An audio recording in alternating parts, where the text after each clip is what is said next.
Assalamualaikum warahmatullahi wabarakatuh. Alhamdulillahirabbil alamin. Wassalatu wassalamu ala asrafil anbiya'i wal mursalin wa ala alihi wa sahbihi ajmain. Puji dan syukur kita panjatkan kehadirat Allah Subhanahu wa taala. Selawat beserta salam kita haturkan ke pangkuan alam Nabi besar Muhammad sallallahu alaihi wasallam. Bapak dan Ibu yang kami hormati, selamat datang di Rumah Sakit Ibu dan Anak. Kami doakan mudah-mudahan yang sedang ikhtiar berobat, sedang sakit, segera diangkat penyakitnya oleh Allah Subhanahu wa taala. Amin ya rabbal alamin. Baiklah Bapak dan Ibu, kami dari tim promosi kesehatan rumah sakit mohon izin waktu sebentar. Hari ini kita akan memberikan penyuluhan tentang cara mengatasi anak hiperaktif ya. Ini barangkali ilmu ini sangat penting apalagi untuk yang masih punya anak kecil, masih punya bayi, untuk nenek-nenek yang udah punya cucu ya barangkali ya. Nah, topik ini akan disampaikan oleh Dr. T.M. Taib, SPA spesialis anak dan konsultan tumbuh kembang anak. Pada dokter kami persilahkan.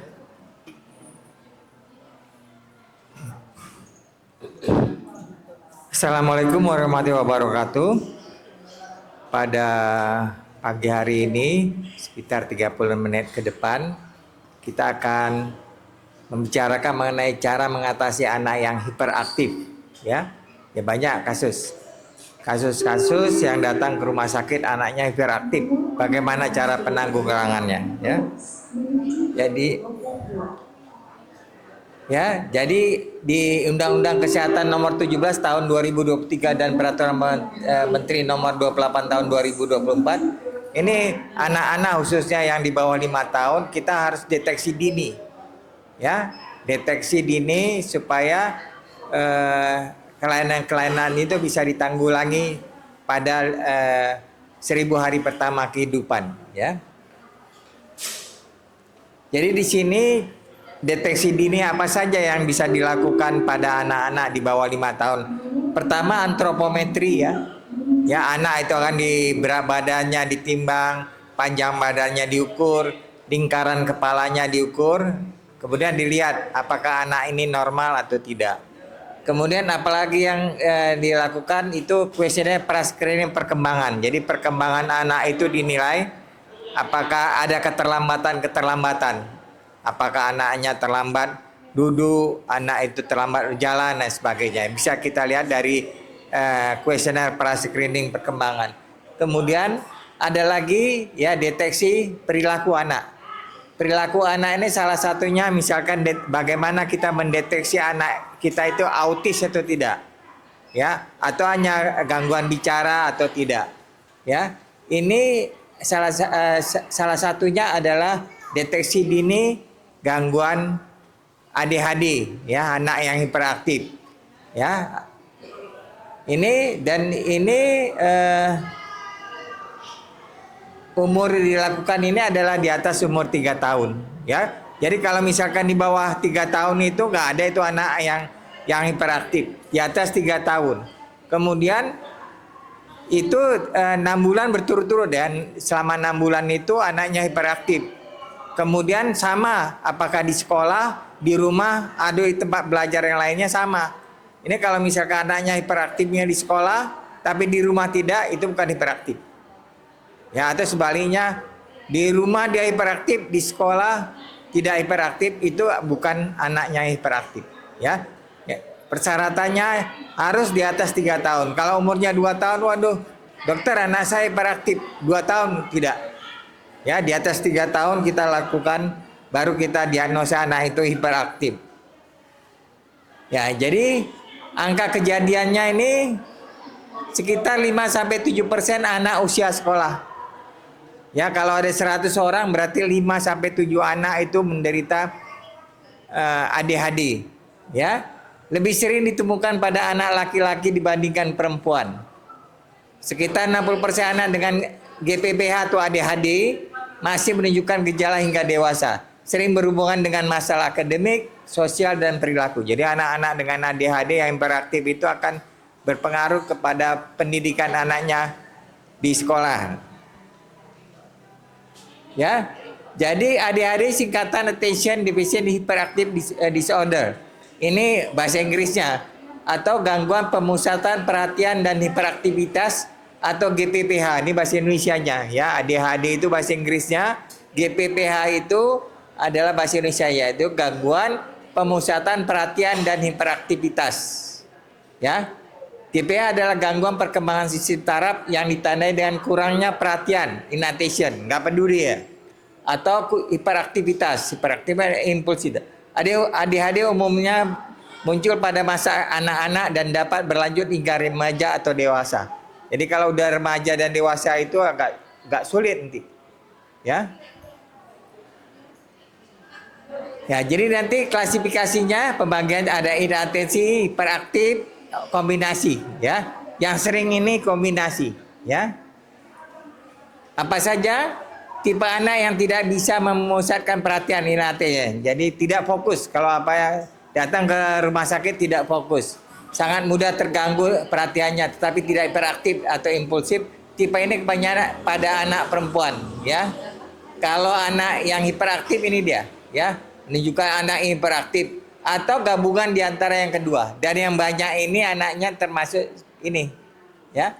Kalau ini untuk perempuan banyak, ini laki-laki, dan ini tipe gabungan. Ya. Penyebabnya ya, penyebab pasti belum terungkap secara jelas.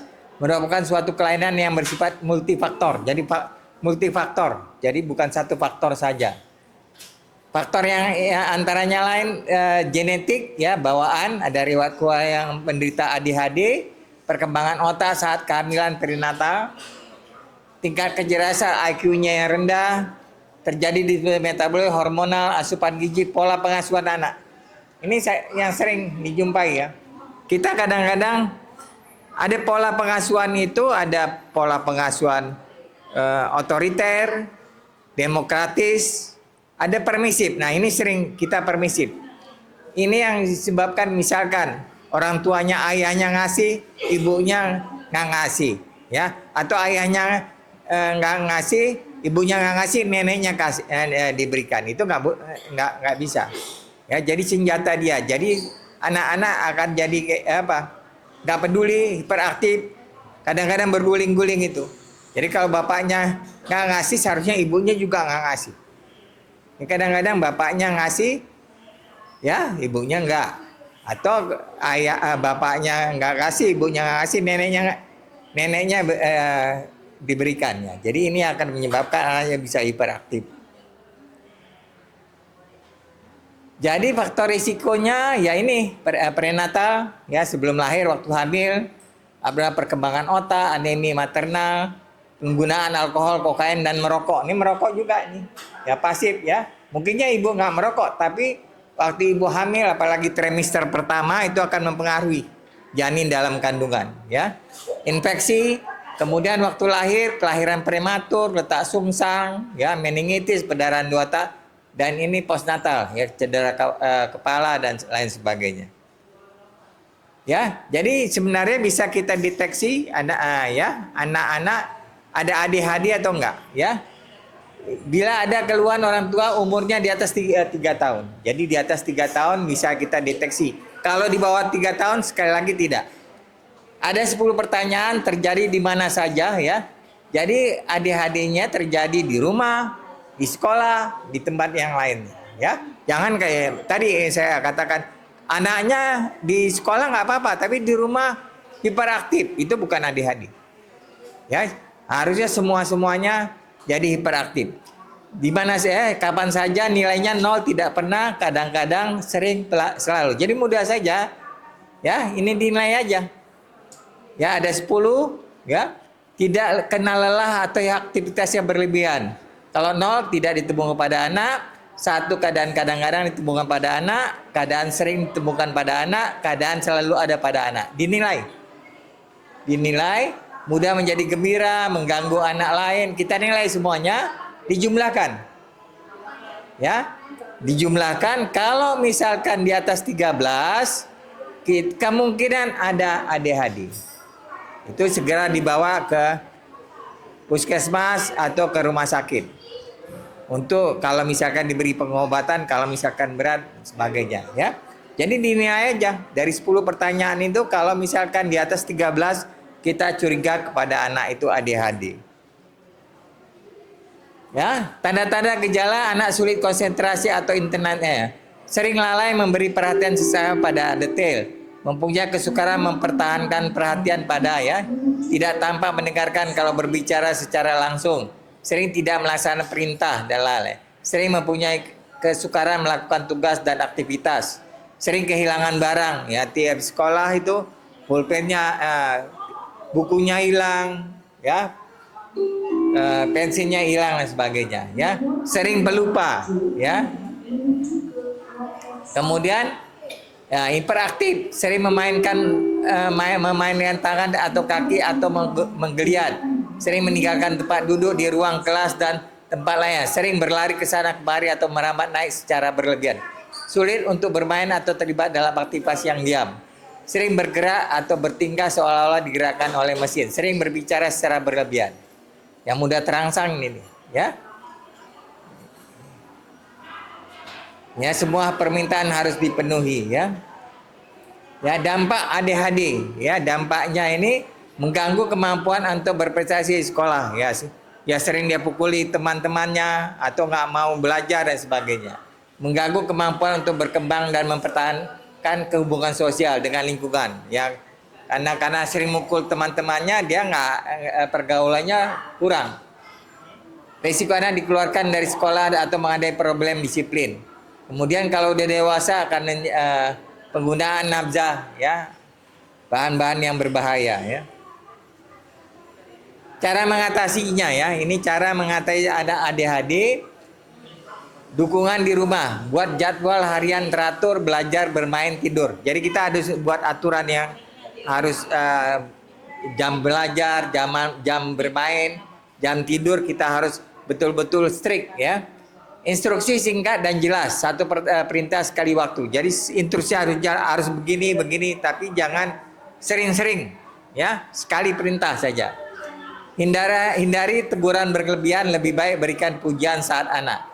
Kurangnya distraksi, misalnya tempat belajar jauh dari TV atau gadget, ya. Jangan dia belajar ada TV-nya situ, ada anak yang lain main gadget, ya itu akan berpengaruh pada anaknya hiperaktif, ya. Pastikan tidur cukup dan gizi seimbang. Nah, ini gizi ini yang paling penting. Kita sekarang banyak anak-anak, ya, diberikan makanan-makanan olahan, ya, bakso, ya, kemudian nugget. Nah itu nggak bagus karena banyak zat-zat pengawet. Sekarang di rumah sakit saya tugas di Zainal Abidin, banyak itu anak-anak umur 5 tahun udah cuci darah. Makanannya, ada sih tanya bagaimana makanannya. Ya makanan kemasan, minuman kemasan ini sering dia apa. Biasakan anak itu makan real food, ya. Ayam betul-betul ayam, bukan di nugget, kecuali nuggetnya dibuat oleh ibunya sendiri. Jangan beli sembarangan. Ini kadang-kadang di depan sekolah itu ada nugget, ada bakso, semuanya, ya. Ini di sekolah, ya. Guru memberikan tugas pendek dan jelas, jangan terlalu banyak pekerjaan rumah dan sebagainya. Sediakan waktu istirahat singkat untuk mengurangi gelisah. Tempat duduk anak sebaiknya di depan agar mudah dipantau. Kerjasama antara guru, konselor dan orang tua sangat penting. Ini anak, ya, untuk mencegah anak ADHD, ya. Kemudian pendekatan psikologis, ya, terapi tambahan, pengobatan, ya. Tips untuk orang tua, sabar dan konsisten, jangan mudah menyerah. Jangan membandingkan anak dengan saudara teman sebaya. Kita jangan banding-bandingkan dengan kakaknya atau abangnya. Anak tidur cukup, kurang tidur bisa memperparah dan gejala. Batasi konsumsi gula berlebih dan makanan olahan. Ini yang saya pakai, ya. Ya, konsumsi gula, ya, jangan teh botol itu yang kemasan itu terlalu tinggi sekali gulanya. Ya, ini yang menyebabkan banyak anak-anak jadi cuci darah, kencing manis, banyak di rumah sakit Zainal Abidin. Umur 6 tahun udah sakit kencing manis, ya. Ya, kemudian libatkan anak dalam kegiatan positif, seni, musik dan olahraga, ya. Kemudian ini harus hati-hati, ya. anak hiperaktif itu kadang-kadang kita nggak apa anak itu autis atau enggak. Ya, bisa anak itu ADHD dengan autis sekaligus. Ya, jadi betul-betul harus terapinya. Apa perbedaannya? Ya, ADHD itu biasanya dia bisa ngomong. Ya, bisa ngomong. Ya, kalau autis itu bicaranya kurang. Ya, ini yang paling penting. Kemudian kalau autis itu dia melakukan sesuatu yang berulang-ulang. Ya, kalau ini apa ya? Jadi kemudian yang paling penting juga bisa terjadi bersamaan menderita ASD dan ADHD. Ini hati-hati. Ya, banyak kasus-kasus itu ada autisnya, ada ADHD. Kalau misalkan dia gangguan bicara ya mungkin kita mengarah ke autis ya, ASD, Autism Spectrum Disorder. Atau kalau misalkan dia bicaranya udah bagus dan sebagainya, hiperaktif, mungkin aja ADHD. Ya. Nah, ini apanya? Sulit, jadi perbedaannya ya perilakunya, ya, fokusnya, ya, sensorisnya, ya, sensoriknya ini tidak ADHD tidak terganggu. Kalau ASD terganggu, dia dengar suara-suara blender, suara-suara kipas angin dia terganggu. Itu untuk autis ya. Jadi kesimpulannya ya, ADHD adalah gangguan perkembangan saraf yang sering ditemukan pada anak. Ya, ditandai dengan kurang perhatian, hiperaktivitas dan impulsivitas. Prevalensi sekitar 5-7% anak usia sekolah, lebih banyak pada laki-laki. Faktor genetik, neurobiologis dan lingkungan berperan dalam etiologi. Diagnosa ditentukan berdasarkan gejala klinis dan screening tadi, ya. Penanganannya memerlukan kombinasi terapi obat, terapi perilaku, serta dukungan keluarga dan sekolah. Dengan tata laksana yang tepat, anak dengan ADHD atau GPPH dapat berkembang secara optimal. Jadi yang paling penting kita deteksi dini, ya. Setelah umur 3 tahun, ada kriteria ya. Kalau misalkan nilainya di atas 13, bawa langsung ke dokter spesialis anak atau ke rumah sakit. Nanti dia akan mengkonsulkan ke dokter yang lebih ahli. Ya, jadi jangan sampai terlambat, ya. Oke, makasih. Ya, terima kasih kita ucapkan kepada Dr. TM Taib, spesialis anak, konsultan tumbuh kembang anak, yang telah memaparkan tentang gangguan hiperaktif pada anak ya. Jadi sangat disayangkan jika terjadi sama anak-anak kita, padahal hal tersebut bisa dicegah ataupun diobati ya dok ya. Baiklah. Ya, baiklah. Barangkali Bapak dan Ibu ada pertanyaan yang mau ditanyakan langsung kepada dokternya tentang anak-anak yang hiperaktif. Kami persilakan untuk 2 pertanyaan ya. Silakan Bapak Ibu. Ada yang mau bertanya? Jangan disia-siakan Bapak Ibu, ini kesempatan langka ya. Hari ini sambil menunggu, ya silakan. Terima kasih. Bismillahirrahmanirrahim. Assalamualaikum warahmatullahi wabarakatuh. Perkenalkan, saya Kuratu. Saya ingin bertanya. Jadi tadi dibilang kalau ADHD itu bisa dideteksi di atas umur 3 tahun. Nah, kalau misalnya kita menemukan gejala itu lebih awal, misalnya di bawah usia 3 tahun seperti 2 tahun seperti itu bagaimana? Apa kita harus menunggu atau harus kita bawa langsung gitu? Terima kasih. Terima kasih. Ibu apa tadi namanya? Kuratu. Ya, Ibu Kuratu, bagus sekali pertanyaannya. Mau langsung dijawab dok atau langsung? Ya baik.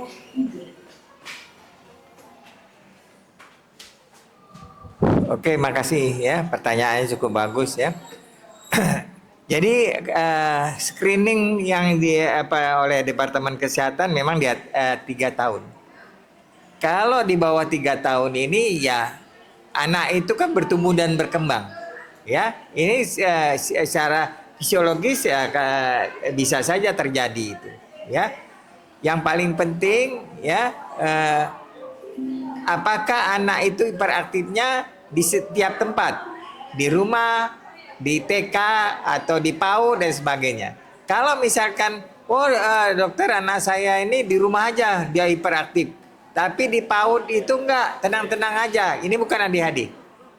Ya, 3 tahun. Karena di bawah 3 tahun anak bertumbuh dan berkembang ya, aktivitasnya anaknya baru bisa lari-lari ya ini ya. Jadi lihat keadaannya ya.